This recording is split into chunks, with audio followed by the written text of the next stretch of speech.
ರಾಮಲಲ್ಲಾ ಪ್ರತಿಷ್ಠಾಪನೆ, ಕರಸೇವಕಪುರದಲ್ಲಿ ಸಂಭ್ರಮ. ಸಡಗರ ನ್ಯೂಸ್ ಫಸ್ಟ್ ಜೊತೆ ಅನುಭವವನ್ನು ಹಂಚಿಕೊಂಡಿದ್ದಾರೆ. ಕರಸೇವಕರು 28 ವರ್ಷಕ್ಕೆ ಕರಸೇವೆಯಲ್ಲಿ ತೊಡಗಿದ್ದಂತಹ ನರಸಿಂಹ ಹೆಗಡೆ ಅವರು.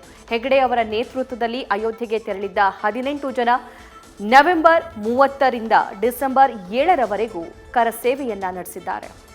ಈ ಅಯೋಧ್ಯ ವಿಷಯದಲ್ಲಿ ಹೇಳಬೇಕಂದ್ರೆ ನಾವು ನವೆಂಬರ್ 28 ನೆಟ್ಕಲಪ್ಪ ಸರ್ಕಲಿಂದ ನಮ್ಮ 18 ಜನರ ಒಂದು ತಂಡ ಅಲ್ಲಿಯ ಒಂದು ಗಣೇಶನ ಪೂಜೆಯೊಂದಿಗೆ ಹೊರಟ್ವಿ. ನಮಗೆ ಇದಕ್ಕೆ ಮೂಲವಾಗಿ ರಾಷ್ಟ್ರೀಯ ಸ್ವಯಂ ಸೇವಕ ಸಂಘ ಹಾಗೂ ವಿಶ್ವ ಹಿಂದೂ ಪರಿಷತ್ ಈ ಒಂದು ರಾಮನ ದೇವಸ್ಥಾನದ ಪುನರ್ ನಿರ್ಮಾಣಕ್ಕೆ ಕರೆ ಕೊಟ್ಟಿತ್ತು.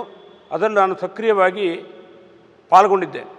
ನಾವು 18 ಜನ ನೆಟ್ಕಲಪ್ಪ ಸರ್ಕಲಿಂದ ರೈಲ್ವೆ ನಿಲ್ದಾಣಕ್ಕೆ ಹೋಗಿ ಅಲ್ಲಿ ಪೂರ್ವ ನಿಯೋಜಿತವಾದಂಥ ಒಂದು ಟ್ರೈನನ್ನು ನಾವು ಹತ್ತಿ ನಾವು ಅಯೋಧ್ಯೆಗೆ ತೆರಳ್ತೀವಿ. ಟ್ರೈನ್ನಲ್ಲಿ ಪೂರ್ಣ ಕಾರ್ಯಕರ್ತರೇ ತುಂಬಿದ್ರು. ಹತ್ರ ನಾವು ಅನಂತಪುರದ ಹತ್ರ ಹೋದಾಗ ಒಂದು ಸೀಟಿನ ವಿಚಾರವಾಗಿ ನಮ್ಮ ಒಬ್ಬ ಕಾರ್ಯಕರ್ತ, ಹಿಂದೂ ಜಾಗರಣ ವೇದಿಕೆಯ ಕೇಶವಮೂರ್ತಿ ಅಂತ ಒಂದು ಕಾರ್ಯಕರ್ತನಿಗೆ ಒಬ್ಬ ಮುಸ್ಲಿಂ ಯುವಕ ಚಾಕುವನ್ನು ಹಾಕಿ ತೆಗೆದು ಬಿಡ್ತಾನೆ. ಆಗ ಆ ಕೇಶವಮೂರ್ತಿ ಅವರ ಕರಳು ಹೊರಗೆ ಬರುತ್ತೆ. ನಾನು ಪ್ರೊಫೆಷನಲಿ ಮೆಡಿಕಲ್ ರೆಪ್ರೆಸೆಂಟೇಟಿವ್ ಆಗಿರೋದ್ರಿಂದ ನಾನು ಫಸ್ಟ್ ಏಡನ್ನು ತಗೊಂಡು ಹೋಗಿದ್ದೆ.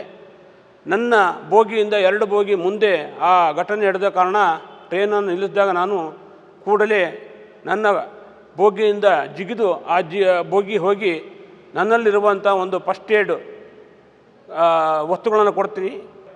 ಹಾಗೆ ತಕ್ಷಣ ಅಲ್ಲಿ ಫಸ್ಟ್ ಏಡನ್ನು ಮಾಡಿ ಅನಂತಪುರದಲ್ಲಿ ಆ ಕಾರ್ಯಕರ್ತನನ್ನು ಹಾಸ್ಪಿಟಲೈಸ್ ಮಾಡಲಾಗುತ್ತೆ. ನಮ್ಮ 5 ಜನ ಕಾರ್ಯಕರ್ತರು ಅವರಿಗೆ ರಕ್ತವನ್ನು ಕೊಟ್ಟು ಅವರು ಬದುಕುಳಿದ್ದಾರೆ ಅಂತ ಆಮೇಲೆ ನಮಗೆ ತಿಳಿತು. ನಾವು ನವೆಂಬರ್ 30ರಂದು ಅಯೋಧ್ಯವನ್ನು ತಲುಪ್ತೀವಿ. ನಮಗೆ ಅಲ್ಲಿ ಇರುವುದಕ್ಕೆ ಟೆಂಟ್ಗಳನ್ನು ಹಾಕಿರ್ತಾರೆ. ಒಂದೊಂದು ರಾಜ್ಯಕ್ಕೆ ಒಂದು ಟೆಂಟು. ಅದೇ ಪ್ರಕಾರ ನಾವು ಕರ್ನಾಟಕದ ಎಲ್ಲ ಕಾರ್ಯಕರ್ತರು ರಾಮ ಭಕ್ತರು ಆ ಒಂದು ಟೆಂಟಲ್ಲಿ ಇರ್ತೀವಿ. ನಮಗೆ ಅಲ್ಲಿ ಊಟ ಇದಕ್ಕೆಲ್ಲ ವ್ಯವಸ್ಥೆ ಮಾಡಿರ್ತಾರೆ. ಪ್ರಾರಂಭದಲ್ಲಿ ಉತ್ತರ ಪ್ರದೇಶದ ಊಟವನ್ನು ನೀಡ್ತಾರೆ. ಆಮೇಲೆ ಆ ರಾಜ್ಯಕ್ಕೆ ಸಂಬಂಧಪಟ್ಟಂಥ ಒಂದು ಊಟವನ್ನು ನಾವೇ ಮಾಡಿಕೊಳ್ಳೋದಕ್ಕೆ ವ್ಯವಸ್ಥೆಯನ್ನು ಮಾಡಿಕೊಡ್ತಾರೆ.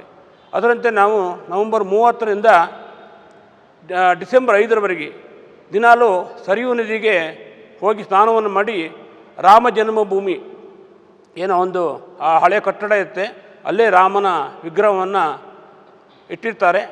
ಆ ರಾಮ ಜನ್ಮಭೂಮಿ ಹೋಗಿ ದಿನಾಲೂ ಪೂಜೆಯನ್ನು ನೆರವೇರಿಸಿ ಅಯೋಧ್ಯದಲ್ಲಿರುವಂಥ ಎಲ್ಲ ದೇವಾಲಯಗಳನ್ನು ದರ್ಶನ ಮಾಡಿ ನಮಸ್ಕಾರ ಮಾಡ್ತಾಯಿದ್ವಿ.